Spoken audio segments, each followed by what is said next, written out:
Por que que o Senhor Jesus disse: nem todo que me diz Senhor, Senhor, entrará no reino dos céus? Vamos entender, vamos meditar no que o Senhor Jesus ele disse.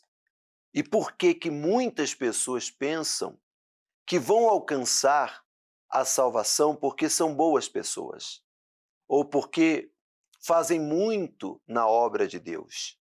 São pessoas que pensam que serão salvas somente pelas obras, somente pelos seus atos, somente pelas suas obras em si. Veja que aqui em Mateus capítulo 7, no versículo 21, se você tem a sua Bíblia, ele diz: nem todo que me diz Senhor, Senhor, entrará no reino do céu, mas aquele que faz a vontade do meu Pai que está no céu.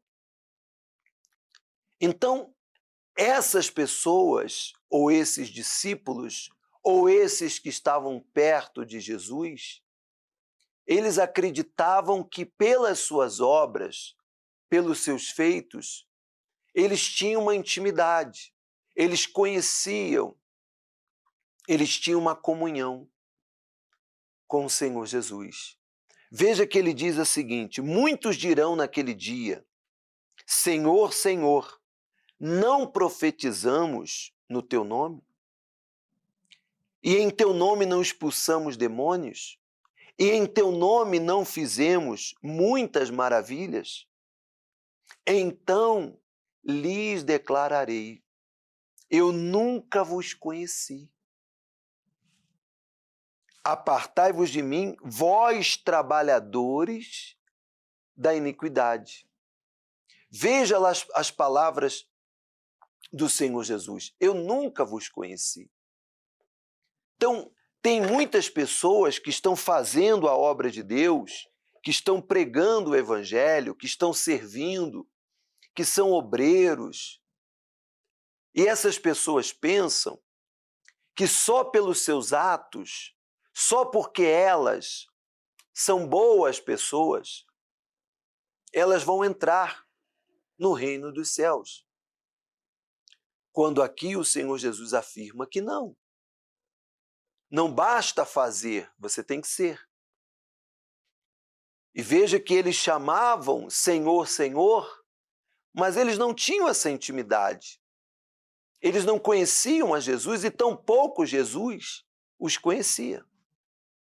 Porque muitas pessoas pensam que, pelo fato dela ser uma boa pessoa, honesta, com uma boa reputação, e pelas obras que ela faz na igreja, na obra de Deus, ou na sua instituição, ela vai entrar no reino dos céus.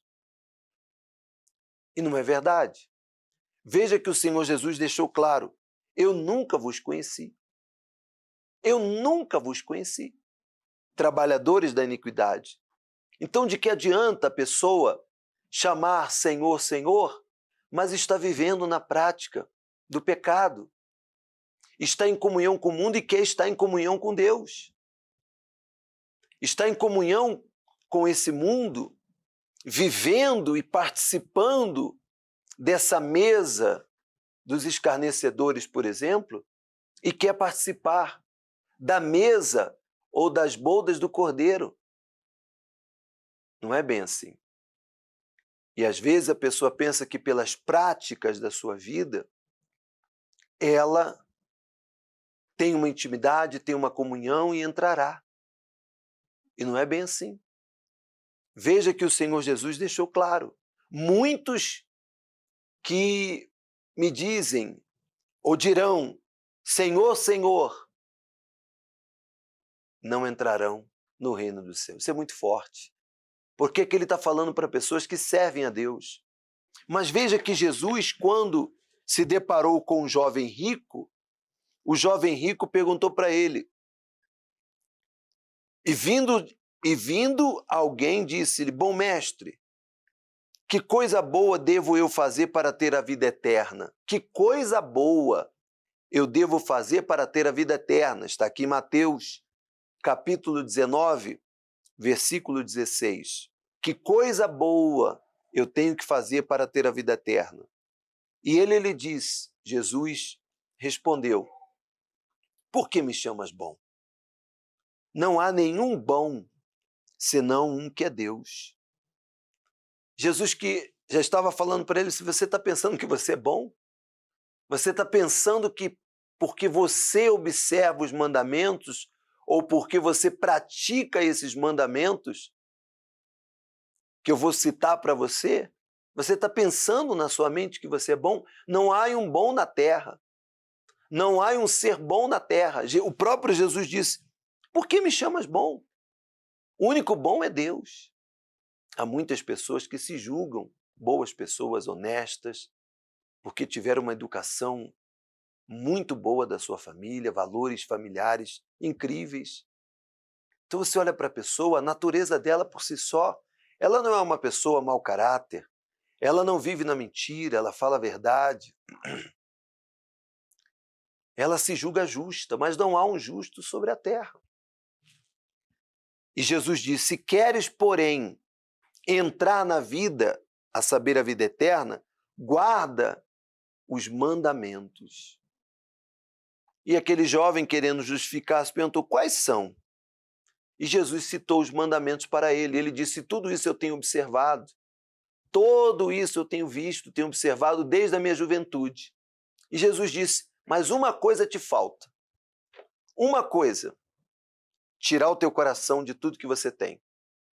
Vai lá, vende a tua riqueza, vende tudo que você tem, entrega aos pobres, aos necessitados, e depois você vem e segue-me. Nessa hora, a decepção. Aquele jovem viu que por mais que ele observava, por mais que ele conhecia os mandamentos, mas lhe faltava uma coisa. Jesus disse, uma coisa te falta. Ele tinha que tirar o coração da riqueza, ele tinha que tirar o coração, deixar de ser avarento e seguir a Jesus. E ele se entristeceu, como muitos conhecem a história, e ele partiu. Ele deu as costas para a vida eterna. Veja que não é somente você observar, conhecer, não é somente você chamar Jesus de bom, ou pensar que você é uma boa pessoa, porque você tem amor no coração, porque você pratica caridades, porque você é uma pessoa participante, ativa na sua igreja. Você é muito ativo, você participa de todos os trabalhos que tem na sua igreja. Todos os grupos você tem participação. Mas você não tem intimidade, você não tem comunhão com Deus. Ele falta passar por esse processo de conhecê-lo, de ter um encontro com o Senhor Jesus. Então, medite nessas palavras. Aquelas pessoas ou aqueles discípulos, aqueles que disseram Senhor, Senhor, pensavam que tinha tal intimidade para falarem aquilo, para se expressarem, mas não. Cuide da sua vida, medite nessas palavras e busque conhecer a Deus, busque uma intimidade com Deus, busque uma comunhão com Deus. O penhor para que você possa alcançar a vida eterna é o Espírito Santo. A garantia, porque quando você o tem, você tem a identidade de filho de Deus. Você tem o DNA de filha de Deus. E não há como alguém falar ao contrário. Porque quando você tem o DNA, a identidade de filho de Deus, você tem a certeza absoluta de quem é o seu pai. E a morada que está reservada para você. Tá bom? Eu espero que essas palavras tenham ajudado você. Deixa aqui nos comentários qualquer pergunta, dúvida, qualquer coisa que você queira saber, qualquer palavra que você queira que nós expliquemos, orientemos, meditemos. Escreve aqui nos comentários. E que Deus te abençoe de uma forma grandiosa. Que o Espírito de Deus ele possa te dar ouvidos para escutar, para guardar, para pensar e para praticar na palavra de Deus, porque só assim a sua vida ela vai progredir. Deus te abençoe.